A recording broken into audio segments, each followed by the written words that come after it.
Mga kabansa, na-intercept natin ng isang kandidato, si Glenn Chong, papunta sa Gapan, Nueva Ecija. Eto, biglang-bigla ito, wala sa schedule to, hindi natin plinano ito, no? Glenn, how are you? How are you doing? Where are you right now? Maestro, magandang araw po sa inyo. Papunta po kami ng Gapan, Nueva Ecija, kasi itong mga supporters po natin dito, gather po sila.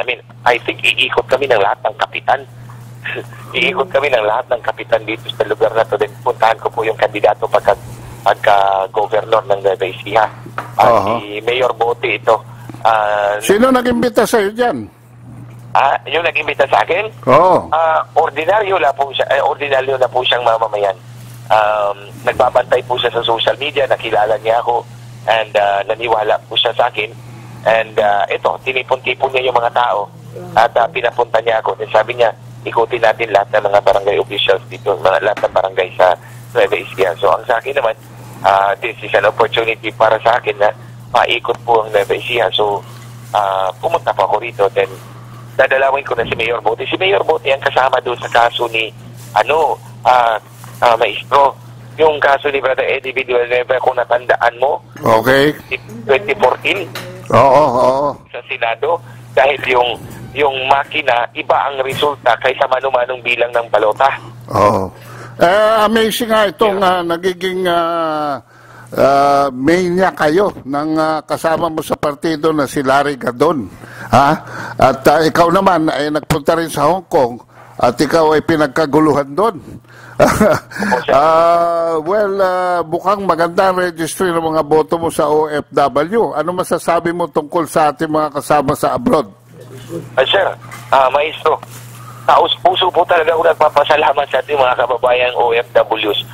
Mula Amerika hanggang Asia, damang-dama ko po ang tiwala nila, damang-dama ko po ang pagmamahal nila.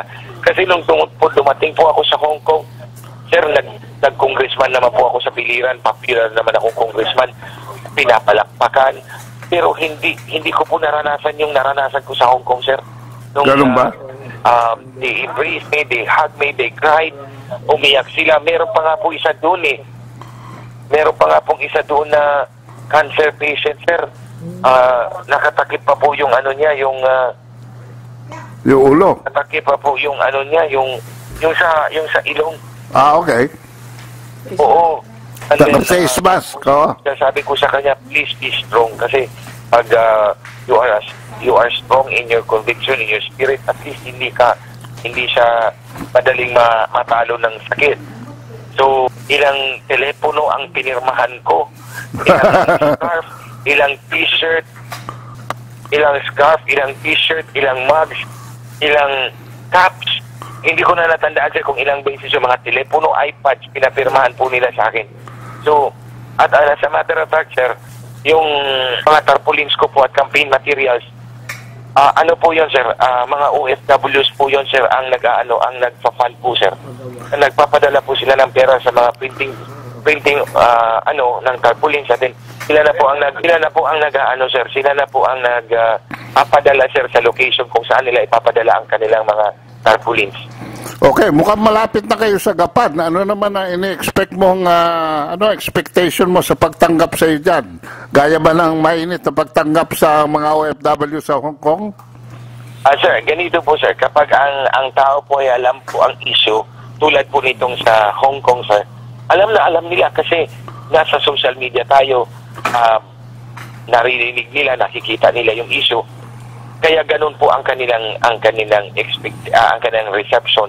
Pero dito naman sa mga lugar na hindi masyadong alam, pag nalaman din po nila, sir, I need to talk to them.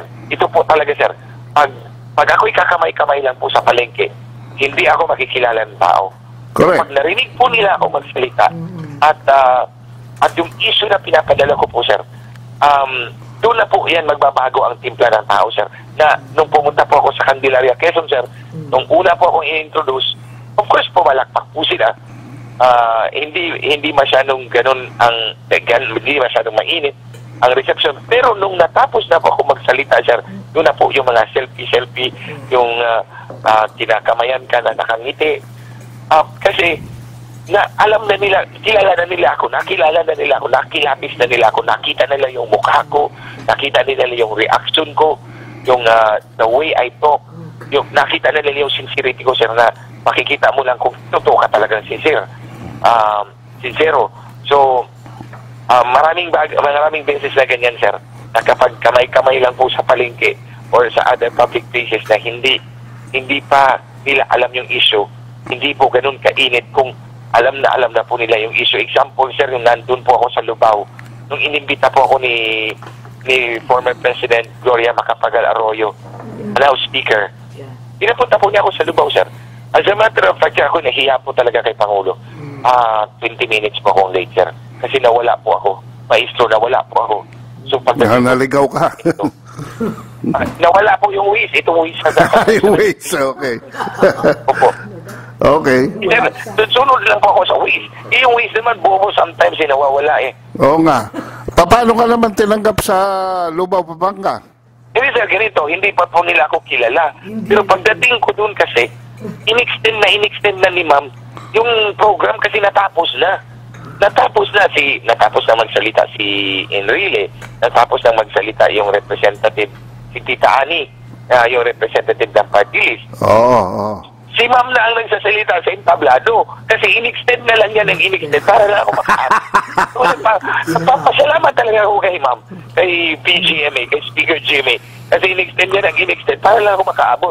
Pagdating ko doon, siya pa nag-introduce sa akin. I felt so, embarrassed. But anyway, nung nagsimula na ako magsalita, nakangiti yung mga tao.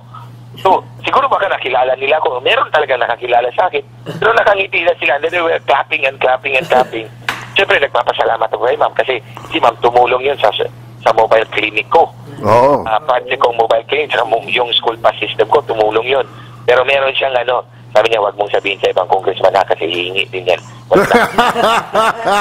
Yun, sabi niya talaga, sabi ko, ma'am, hingi talaga ako ng bus. Ma'am, kulang yung buses na kailangan ko sa school bus system. Sabi niya, okay, this is a good project. Bigyan kita, pero huwag kang magsabi, huwag kang mag-ingay. Kasi hihingi din yan, wala na akong ibibigay. Yun, natandaan ko talaga yun. So, ngayon, tawa siya na tawa. And when nang sinabi ko na ang hallmark talaga, what really defines me as a congressman, nung nagsimula po ako noong 2007, ang poverty incidence po sa amin, 7 sa bawat 10 mahihirap. 7 sa bawat 10 ay mahihirap. 70% yan, 70%. No, 65%. 65, okay. 7 sa bawat 10 ay mahihirap at 65%. Pero po, 3 taon lang ang lumipas, maiksing 3 taon. Nung umalis na po ako sa pwesto dahil dinaya na po ako nito, Smart Matic at Comelec, poverty incidence was under 30%. So, 3 na lang sa bawat ang mahihirap. Mula 7 sa bawat 10 na mahihirap. Pag alis ko po, 3 taon lang ang lumipas, 3 na lang sa bawat 10 ang mahihirap. So, malilisabi yung mga projects mo, nagbigay ng equal opportunities, ha? Well, anyway, medyo gahol tayo sa panahon. Malapit ka na rin sa Gapan. So, could you make an appeal from where you're at right now? Sir, ito na lang, narinig ko talaga si Presidente, sabi niya, wow! Nung sinabi ko po yung istorya na yon. Ganito mga magkababayan, ako po'y naniniwala na ang taong bayan ay may kakayahan na pumili ng tamang leader. Pero po, pag dinaan po tayo sa dayaan, itong Smart Matic at Comelec, wala po talaga tayong kalaban-laban. So dito ko po nakita na malaki ang mawawala sa taong bayan kapag dinadaya talaga ang ating halalan.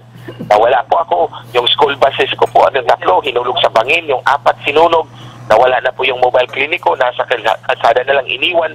So wala na pong serbisyo sa taong bayan dahil dinaya ng Comelec at Smart Matic ang halalan.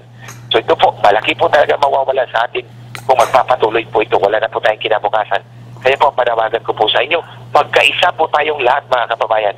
Sana po nasa gilid ko po kayo, nasa likod ko po kayo sa labang ito.